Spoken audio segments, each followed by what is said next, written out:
Salam jumpa lagi sahabat akuntansi dengan channel saya dalam pembelajaran akuntansi. Pada video ini, saya akan membahas laporan keuangan atau disebut financial statement. Sebelum saya lanjutkan pembahasan ini, bagi yang baru bergabung dan ingin selalu memperoleh video pembelajaran akuntansi, saya silakan subscribe dan tekan tombol loncengnya. Terima kasih. Sahabat akuntansi, laporan keuangan merupakan hasil akhir dari suatu proses akuntansi selama satu periode akuntansi. Tujuan laporan keuangan untuk memberikan informasi mengenai posisi keuangan, kinerja keuangan, dan arus kas entitas yang bermanfaat bagi pemakai untuk membuat keputusan ekonomi. Laporan keuangan menjadi tanggung jawab manajemen atas kepercayaan yang diberikan oleh pemilik untuk mengelola perusahaan seefisien mungkin. Penyajian laporan keuangan pada setiap akhir periode akuntansi sangat kompleks dengan transaksi-transaksi keuangan. Oleh karena itu, diperlukan kertas kerja agar penyusunan laporan keuangan lebih mudah dilakukan, yakni dengan menyiapkan neraca lajur atau disebut worksheet. Pada kesempatan kali ini, saya akan membahas mengenai penyusunan laporan keuangan yang bersumber pada neraca lajur.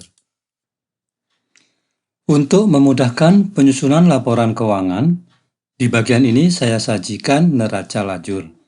Entitas Mita Laundry per 31 Desember 2019. Neraca lajur atau worksheet merupakan kertas kerja akuntan untuk menyiapkan penyusunan laporan keuangan atau financial statement. Dalam neraca lajur tersebut sudah tersedia data-data keuangan yang bisa digunakan untuk menyusun laporan keuangan, yakni pada kolom laba rugi dan pada kolom posisi keuangan. Sahabat akuntansi, laporan keuangan atau disebut financial statement meliputi yang pertama laporan laba rugi, yang kedua laporan perubahan ekuitas, yang ketiga laporan posisi keuangan, yang keempat laporan arus kas, dan yang kelima catatan atas laporan keuangan. Pada video kali ini, saya akan membahas 3 laporan keuangan. Yang pertama, laporan laba rugi, yang kedua, laporan perubahan ekuitas, dan yang ketiga, laporan posisi keuangan. Untuk memudahkan pembahasan penyusunan masing-masing laporan keuangan tersebut, maka saya kutipkan pada bagian ini, yakni bagian neraca lajur tersebut di atas, seperti tampak pada slide ini. Yang pertama, laporan laba rugi. Unsur-unsur yang ada dalam laporan laba rugi, yakni pendapatan dan beban-beban. Pendapatan dengan nomor kode akun 400, kemudian beban-beban dengan nomor akun 500-an.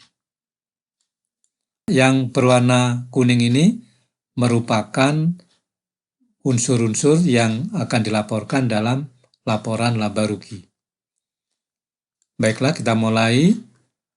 Pada bagian baris pertama, kita tulis nama entitas, yakni Mita Laundry. Pada baris kedua, kita tulis jenis laporannya, yakni laporan laba rugi, dan pada baris ketiga kita sebutkan periode laporan dibuat, yakni untuk periode yang berakhir pada 31 Desember 2019. Pertama, pendapatan jasa laundry 63 juta, kita ambilkan dari kolom laba rugi sebelah kredit. Kemudian, beban-beban usaha, ada beban gaji karyawan 15.600.000, beban listrik dan air 4.800.000, beban sewa 30 juta, kita ambilkan dari kolom laba rugi sebelah debit. Kemudian beban penyusutan peralatan 300.000, beban perlengkapan laundry 350.000, juga kita ambilkan dari laba rugi kolom sebelah debit. Selanjutnya, seluruh beban sudah kita laporkan di sini, maka kita jumlah beban usahanya.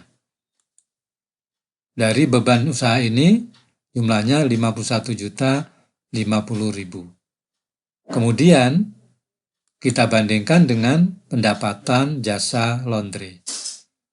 Pendapatan jasa laundry 63 juta, sedangkan bebannya 51.050.000, sehingga pendapatan lebih besar dari beban. Selisihnya 11.950.000, ini merupakan laba. Sehingga Mita Laundry untuk tahun 2019 mempunyai laba 11.950.000. Yang kedua, laporan perubahan ekuitas. Unsur-unsur yang ada dalam laporan perubahan ekuitas meliputi modal awal, tambahan investasi, laba bersih, dan pengambilan pemilik atau prive. Modal awal dan pengambilan pemilik itu dengan nomor kode 300-an. Yang berwarna kuning ini merupakan data-data keuangan yang akan dilaporkan dalam laporan perubahan ekuitas.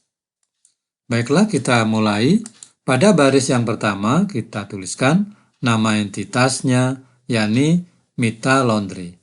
Pada baris yang kedua kita sebutkan jenis laporannya, yakni laporan perubahan ekuitas.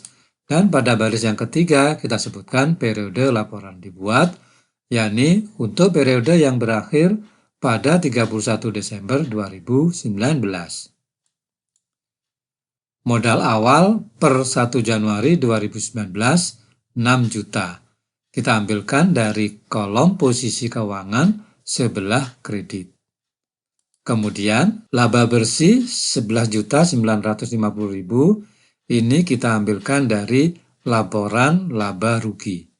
Atau bisa juga diambil dari data yang ada di kolom laba rugi di sini.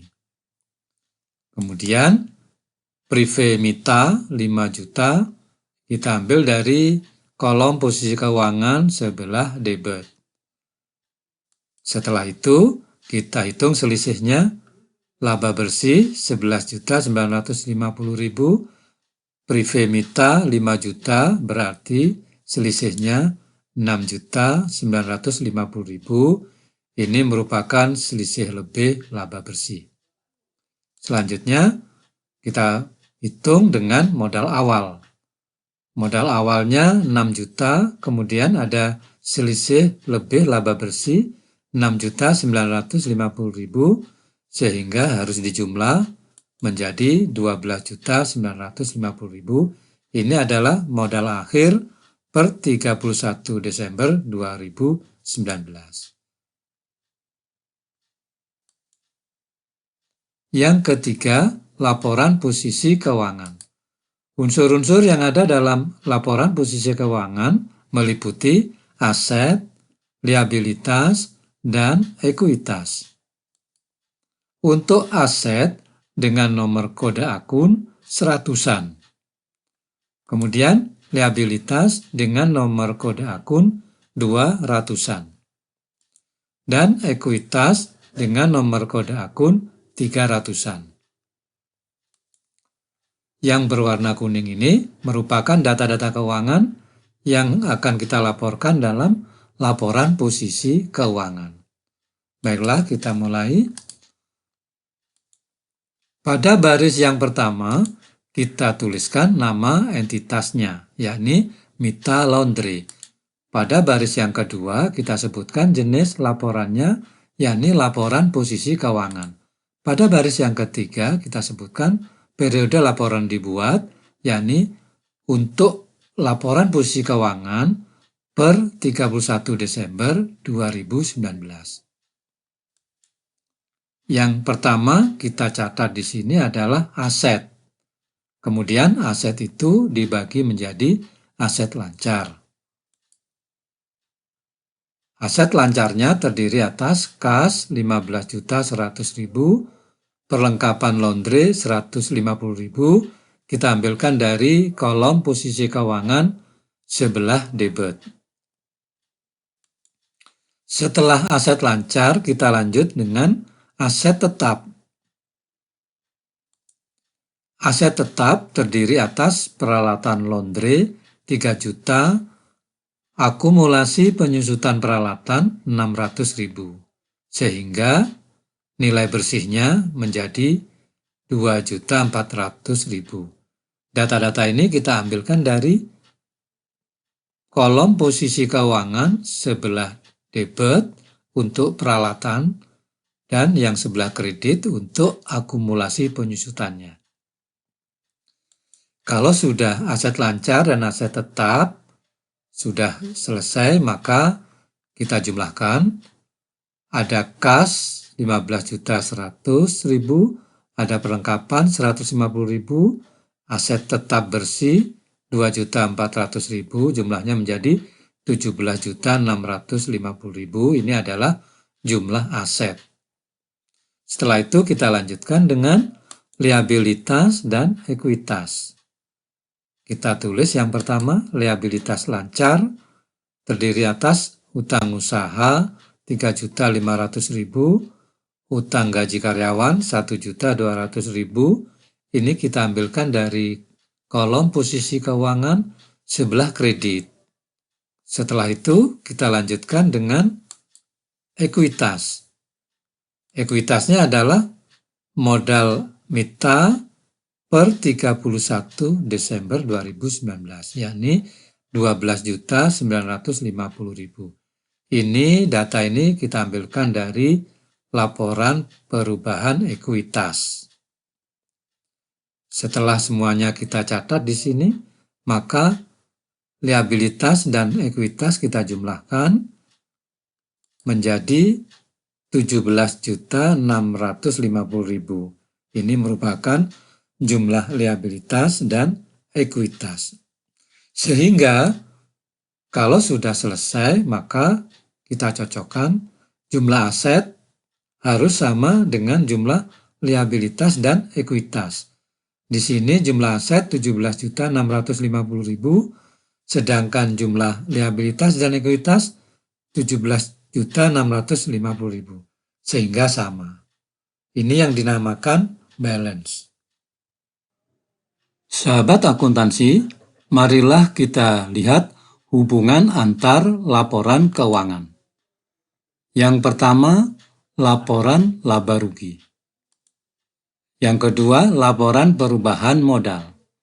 Antara laporan laba rugi dan laporan perubahan modal ada hubungannya, yakni bahwa laba 11.950.000 dalam laporan laba rugi harus dilaporkan juga di dalam laporan perubahan modal. Selanjutnya, laporan posisi keuangan. Hubungannya adalah bahwa modal akhir per 31 Desember 2019 dalam laporan perubahan modal sebesar 12.950.000 harus dilaporkan juga di dalam laporan posisi keuangan, yaitu di bagian ekuitas 12.950.000. Dengan demikian, maka ketiga laporan keuangan ini merupakan satu laporan yang sistematis. Sahabat akuntansi, demikianlah pembahasan laporan keuangan atau financial statement kali ini. Semoga pembahasan ini bermanfaat. Silahkan share video ini dan bagi-bagikan kepada sahabat-sahabat akuntansi yang lainnya, agar video ini bermanfaat bagi banyak orang. Saya akhiri dan sampai jumpa lagi.